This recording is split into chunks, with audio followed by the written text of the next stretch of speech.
What's going on, everybody? My name is Twig, and today we're going to be talking about Helldivers 2.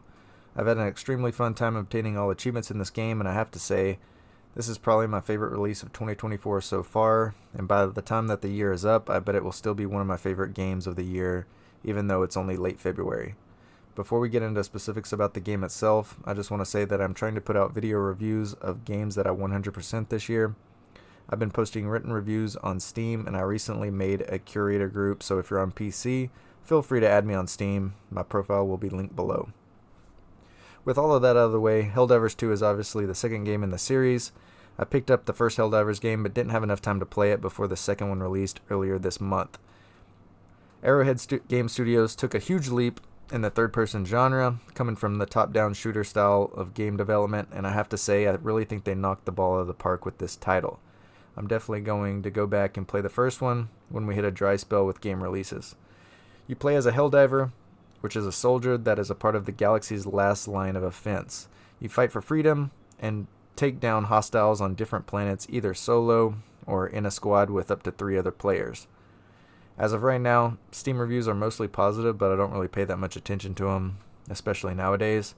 The current price is listed at $39.99, and there is a Super Citizen upgrade bundle for an extra $20 that grants you a special armor set, cape, weapon, title, minigame, and access to their premium battle pass. This special battle pass is where you can obtain special weapons, armor, etc. by using super credits, which is their premium currency, and you can either buy these super credits with real money or you can find them naturally as you play the game. I really didn't see too much promotion for this game before launch, but as soon as the game released, the popularity took off. When this happens, it always puts a strain on servers, which causes issues when people are trying to log in or play with friends. And the game received a lot of backlash for not being prepared, but I honestly thought that overall this is a pretty good problem to have. I mean, way more people playing your game than you originally thought. The problem, I think, is when it isn't fixed within a reasonable amount of time, but the devs were able to get the servers back online and problems fixed very quickly, in my opinion. As far as bugs go, I just ran into a few graphical texture bugs throughout my 50 plus hours in the game, and I expect them to be fixed over time. As you first start up Helldivers 2, you are shown a recruitment cutscene, then it is time to go through basic training where you'll learn the basics of combat. You are given a ship and able to name it, then it is your duty to carry out missions to rid the galaxy of the rising alien threat. You get to walk around your ship, stare off into the distance through the glass windows at the other Helldivers dropping down to give their lives for Super Earth. If you stroll over to the galaxy map, which is where you pick the planet you want to help liberate, you soon realize that there are 2 threats, the Terminids and the Automatons. Bugs and basically robots. By continuing to walk around the inside of your ship, there is a place where you can pick your gear and customize your loadout, and you'll also find a station where you can customize what stratagems you want to equip, along with upgrades for a few other things. I found it very comforting to come back from a long mission, barely escaping death, to just chill and sit in this hub-like area for a few minutes checking to see what I can unlock next. There are varying difficulties ranging from 1 to 9, each number with its own difficulty name.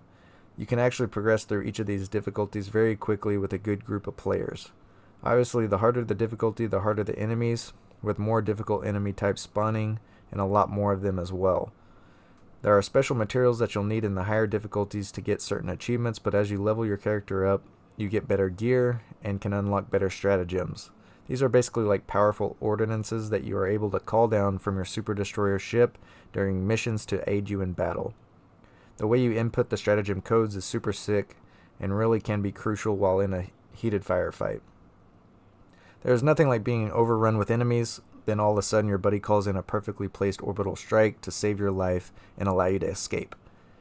After you traverse the map to complete your mission objectives, all is left to do is extract.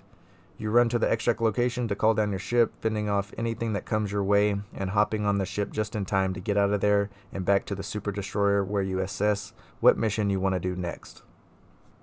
There are a variety of mission types that keep the feel of the game fresh and unique. So far, the missions are focused around 2 factions, with likely more to be added in the future. There are 3 missions per difficulty setting on each planet, where you get more rewards the more missions you complete consecutively without going to a new planet. The missions are separated into 4 types of operations: defend freedom, bug extermination, destroy automatons, and protect liberty. Each operation has its own missions with some kind of overlapping the other. You see new mission objectives added as you unlock the harder difficulties. Most missions with multiple objectives give you around 40 minutes to complete, while other ones, like killing a specific number of enemies, have shorter times that range from 10 to 12 minutes. There have been people solo the highest difficulty missions, but I will say it is definitely a lot easier with a squad of 4 players. I did complete quite a few missions solo, but I really think the game shines when you play with other people. If you don't have anyone to play with off your friends list, you can easily look at the world map and join in on another squad's mission. You can turn crossplay on in your settings, and you can also turn on or off the ability for others to join you. I joined a Discord before release, but never actually played any games with anyone in the Discord. I just joined random people and helped them complete missions. There were a few achievements I did end up grinding solo, which I'll talk about in just a minute, but overall the crossplay worked great, and after they fixed their server issues, joining a random player or friend worked flawlessly as well. As a matter of fact, I played a lot of the time with crossplay enabled. I teamed up with my brother who played on PS5 whenever he was on, and matched with majority of other players on PS5 when I was solo looking for a group. In my opinion, the game truly shines when you're in a group of 3 or 4, each with their own role in completing the mission and surviving along the way.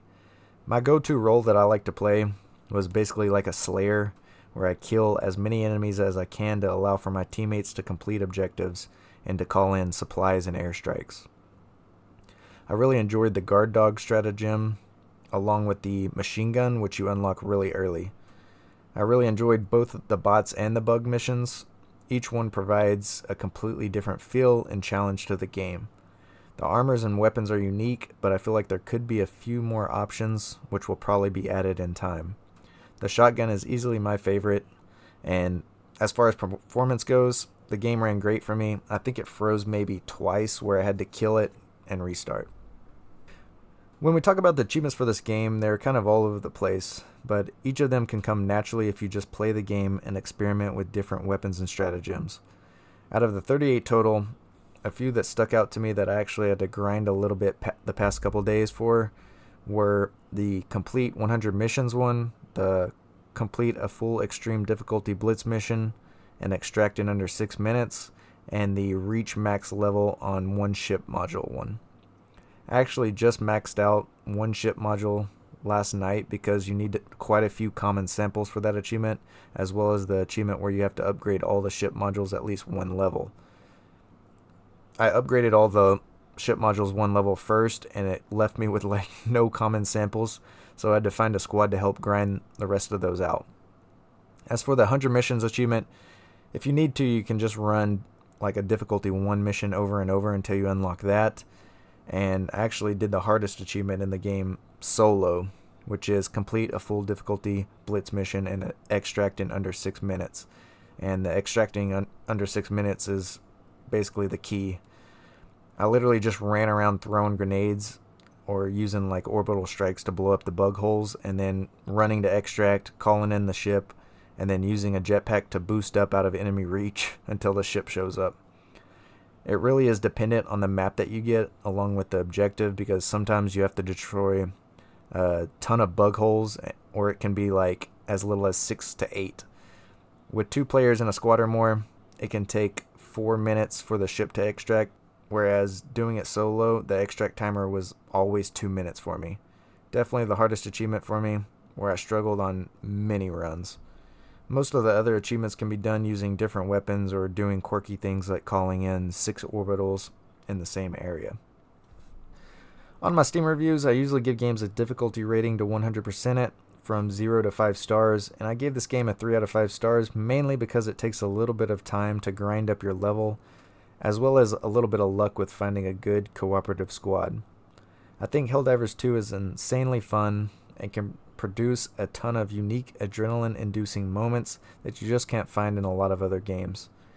This is such a good title to be released in Q1 of 2024, and it has definitely been a pleasure to complete and review. The game loop feels extremely good, the mission variety is great, and the online co-op works amazing with recent updates. Being a live service game, I'll look forward to what is added next. If you stuck around for this long, feel free to give this video a like, or feel free to add me on Steam. My profile is linked down in the description below so you can check out what games I'm currently playing or games that I have already 100%. Suggest a game for me to obtain all achievements in down in the comments below. Have a wonderful day, and I will see you in the next video. Peace.